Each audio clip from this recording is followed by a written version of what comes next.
Hello दोस्तों, welcome to my channel tips from Ajay. दोस्तों, क्या आप जानते हैं भारत का अगला डिजिटल हार्ट मुंबई नहीं बल्कि पलावा बनने जा रहा है।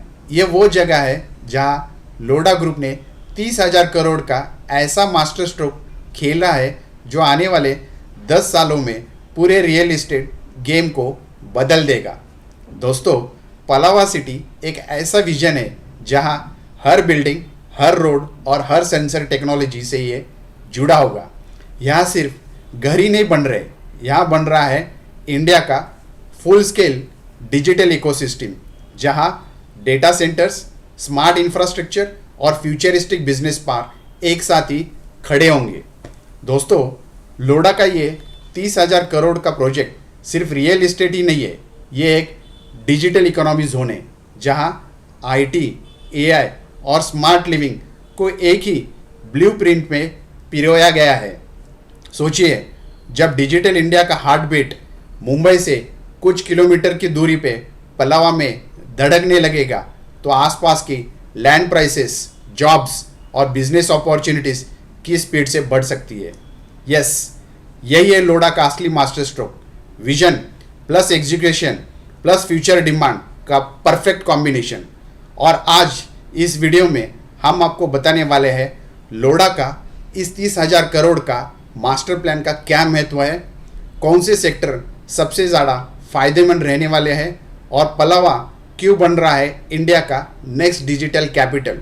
तो बने रहिए अंत तक, क्योंकि लोढ़ा का ये मास्टर स्ट्रोक सिर्फ एक प्रोजेक्ट नहीं है, ये आने वाले दशक का सबसे बड़ा रियल एस्टेट रेवोल्यूशन बनने जा रहा है। तो दोस्तों, आज जिस विषय को जो चर्चा करने वाले हैं वो है इंडिया का डिजिटल हार्ट बनने जा रहा है पलावा, लोढ़ा का 30,000 रुपये करोड़ का ये मास्टर स्ट्रोक।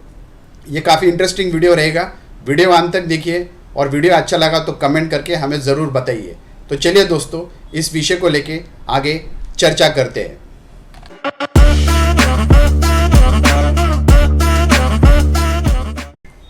तो दोस्तों, लोढ़ा ग्रुप यानी मैक्रोटेक डेवलपर्स ने महाराष्ट्र सरकार के साथ एक MOU यानी मेमोरेंडम ऑफ अंडरस्टैंडिंग साइन किया है, जिसके तहत पलावा सिटी डोंबिवली अंबरनाथ क्षेत्र में एक green integrated data centre park बनाया जाएगा। इस प्रोजेक्ट की कुल अनुमानित लागत करीबन 30,000 करोड़, जो आने वाले समय में भारत का सबसे बड़ा डेटा सेंटर हब बना सकता है। दोस्तों, इस पार्क में लगभग 370 एकड़ ज़मीन शामिल होगी और इसकी कुल क्षमता लगभग 2 गीगावाट बताई जा रही है। दोस्तों, इस प्रोजेक्ट से करीब 6,000 लोगों को सीधा और अप्रत्यक्ष रोजगार मिलने की काफ़ी संभावना है। अब दोस्तों, लोढ़ा और पलावा क्यों चुना गया है? पलावा सिटी पहले से ही लोढ़ा ग्रुप का एक master plan smart city project है। यहाँ पहले से ही हाई स्पीड, चौड़ी सड़कें और इंफ्रास्ट्रक्चर मौजूद है। पलावा मुंबई से करीब 40-45 किलोमीटर दूर है और कल्याण शिल्प रोड से ये जुड़ा हुआ है, जिससे मुंबई, ठाणे और नवी मुंबई तक कनेक्टिविटी आसान है। दोस्तों, पलावा में पहले भी अमेज़ॉन, योटा और अन्य डेटा सेंटर कंपनी ने ज़मीन ली है, इसलिए लोढ़ा का ये कदम स्वाभाविक है। पलावा को डिजिटल हब बनने का दिशा में अगला बड़ा कदम है। दोस्तों, अगर हम नटशेल में देखते हैं इसका क्या इंपॉर्टेंट फैक्ट्स इस प्रोजेक्ट के, तो लोकेशन पलावा अंबरनाथ क्षेत्र है। कुल निवेश जो है ये 30,000 करोड़ है। कुल क्षेत्रफल लगभग 370 एकड़ है। डेटा क्षमता इसकी करीब 2 गीगावाट है। रोजगार क्षमता इसका लगभग 6,000 जॉब्स प्रत्यक्ष और अप्रत्यक्ष रूप में ऊपर की आएगी। ऊर्जा उपयोग ग्रीन एनर्जी आधारित डेटा सेंटर होगा। आप देखते हैं इसका रियल इस्टेट इम्पैक्ट या प्रभाव क्या हो सकता है। निकट भविष्य यानी 1 या 2 साल में इंडस्ट्रियल और कॉरिडोर या कमर्शियल लैंड की मांग बढ़ेगी, क्योंकि डेटा सेंटर का सबसे बड़ा भूखंडों की ज़रूरत होती है। दूसरा है, पलावा और इसके आसपास के इलाकों में प्लॉट रेट्स और कमर्शियल रेंटल ऊपर जा सकते हैं। तीसरा है, रियल एस्टेट मार्केट में इन्वेस्टर इंटरेस्ट और स्पेकुलेटिव डिमांड बढ़ेगी। दूसरा है, मध्यम और लंबी अवधि मतलब 2 साल से लेकर 10 साल का होराइजन अगर टाइम फ्रेम देखते हैं तो इसमें रेसिडेंशियल डिमांड में बड़ा उछाल आएगा, क्योंकि डेटा सेंटर्स और टेक पार्क्स में स्किल्ड एम्प्लॉयज़ और सपोर्ट स्टाफ आएगा, तो इससे डिमांड बढ़ेगी अपने आप। दूसरा है प्रॉपर्टी प्राइसेस और रेंटल्स दोनों एक साथ बढ़ेंगे। जैसा स्किल्ड एम्प्लॉयज़ की ज़रूरत पड़ेगी तो सपोर्ट स्टाफ की रिक्वायरमेंट आएगी, तो अपने आप प्रॉपर्टी प्राइसेस और रेंटल्स को बढ़ना ही है।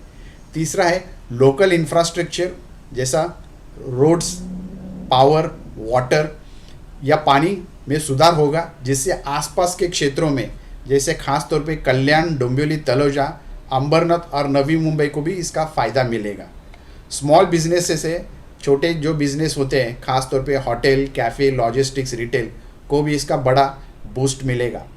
अब सबसे ज़्यादा फ़ायदा किसे होगा वो देखते हैं हम लोग। तो पलावा और आसपास के इंडस्ट्रियल कमर्शियल लैंड्स के जो मालिक है, जो अपने ओनर है इस एरिया में, उनको सबसे ज़्यादा फ़ायदा होगा। दूसरा है कि रेसिडेंशियल बिल्डर्स जिनके पास तैयार इन्वेंट्री है उनको फ़ायदा हो सकता है।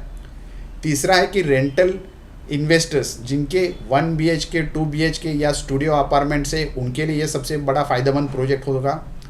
लोकल बिजनेस ओनर्स खास तौर पे होटल, रेस्टोरेंट, डिलीवरी और लॉजिस्टिक्स सेवा जो सर्विसेज प्रोवाइड करते, उनको इसका फ़ायदा हो सकता है। और पांचवा सबसे इम्पॉर्टेंट है पावर, कूलिंग और नेटवर्किंग वेंडर्स जो डेटा सेंटर्स को सप्लाई करेंगे, उनके सर्विसेज, उनको इसका फ़ायदा सबसे ज़्यादा हो सकता है।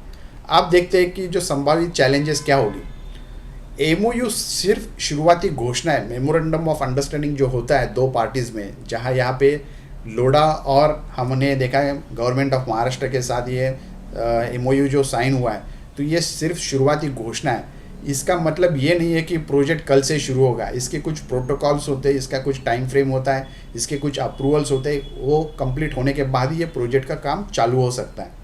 दूसरा होता है कि अप्रूवल, पावर सप्लाई एग्रीमेंट्स और लैंड डेवलपमेंट परमिशंस जो होते हैं, इसको आने में समय लगता है, तो ये एक अपने आप में एक चैलेंज होता है।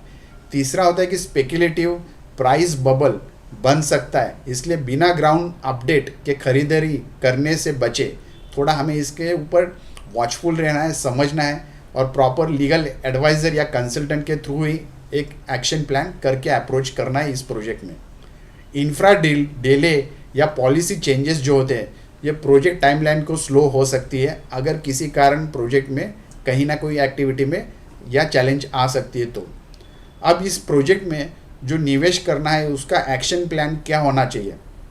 तो इसमें सबसे पहले है कि सरकारी और लोडा ग्रुप के ऑफिशियल अपडेट से या प्रेस रिलीज आती है या गवर्नमेंट के नोटिफिकेशंस होती है, उसके ऊपर नज़र रखें या उसको हमेशा अपडेट रखें अपने ऊपर। दूसरा है कि जब पावर एग्रीमेंट्स और कंस्ट्रक्शन के टेंडर्स जारी हो, वही असली प्रगति का संकेत होता है। तो हमें ये देखना है कि जब एग्रीमेंट्स इम्प्लीमेंट होते या एग्जीक्यूट होते या कंस्ट्रक्शन के टेंडर्स निकलते हैं, तो उस टाइम पे हमें थोड़ा वॉचफुल रह के समझना कि ये टाइम आ चुका है कि ये प्रोजेक्ट अभी इम्प्लीमेंटेशन स्टेज में इसको होने के पूरी संभावना है। तीसरा है कि अगर बड़े डेटा सेंटर ऑपरेटर जैसे अमेजॉन, माइक्रोसॉफ्ट, एसटीटी, जीडीसी आदि ज़मीन खरीदने लगे, तब मार्केट में असली एक्टिविटी शुरू होगी। तो इसमें हमने जैसा बोला है कि कुछ बड़े प्लेयर्स ने ऑलरेडी यहाँ ज़मीन ली है, तो संकेत काफ़ी है कि ये डेटा सेंटर यहाँ आने ही आना है। सिर्फ ये देखना है कि इसके ऊपर की जो अपडेट्स या नोटिफिकेशन आते हैं उसके ऊपर हमें नज़र रखना है और उसके ऊपर ही एक्शन लेना है। पलाव के आसपास के रेंटल यील्ड्स और कमर्शियल ऑक्यूपेंसी पर भी हमें ध्यान देना है और ये भी देखना है कि लॉन्ग टर्म इन्वेस्टर्स के लिए 5 से 10 साल की अगर ग्रोथ प्ले है तो उसमें शॉर्ट टर्म फ्लिपिंग से ज़्यादा बचे हम लोग। तो उसमें हमें थोड़ा वॉचफुल रहना है और थोड़ा संभाल के करना है। तो ये वन लाइनर अगर हम समरी बोलते हैं तो लोडा और महाराष्ट्र सरकार के ये 30,000 करोड़ का जो डेटा सेंटर मास्टर प्लान है, यह पलावा को इंडिया का डिजिटल हार्ट बनने का एक पहला कदम है। आने वाले दशक में ये पूरी क्षेत्र एक स्मार्ट टेक हब में तब्दील हो सकता है और इसके साथ ये आसपास की रियल इस्टेट वैल्यू कई गुना बढ़ सकती है। और ये अपने आप में एक बड़ा, एक अच्छा प्रोजेक्ट पॉजिटिवली इसको देखा जा रहा है और ये इंफ्रास्ट्रक्चर को काफ़ी बूस्ट देगा, इकोनॉमी को काफ़ी डेवलप करेगा और उस तरह से यहाँ पे जो अलाइड सर्विसेज है उस सभी सेक्टर्स को ये बूम पुश करेगा। तो ये इम्पोर्टेंट जो वीडियो था, इसके तहत हमने काफ़ी अपडेट लिए इस प्रोजेक्ट के बारे में। ऐसे इंटरेस्टिंग वीडियोस हम आपके सामने टाइम टू टाइम लेके आएंगे, ताकि आपको प्रत्यक्ष अप्रत्यक्ष आपको अपडेटेड रहे कि मुंबई या आसपास के एरिया में क्या अपडेट्स या क्या डेवलपमेंट्स हो रही है। उस हिसाब से आप अपनी एक्टिविटीज़ के ऊपर ध्यान रख के एग्जीक्यूट कर सकते हैं। तो thank you so much, take care of your self and your family, thank you.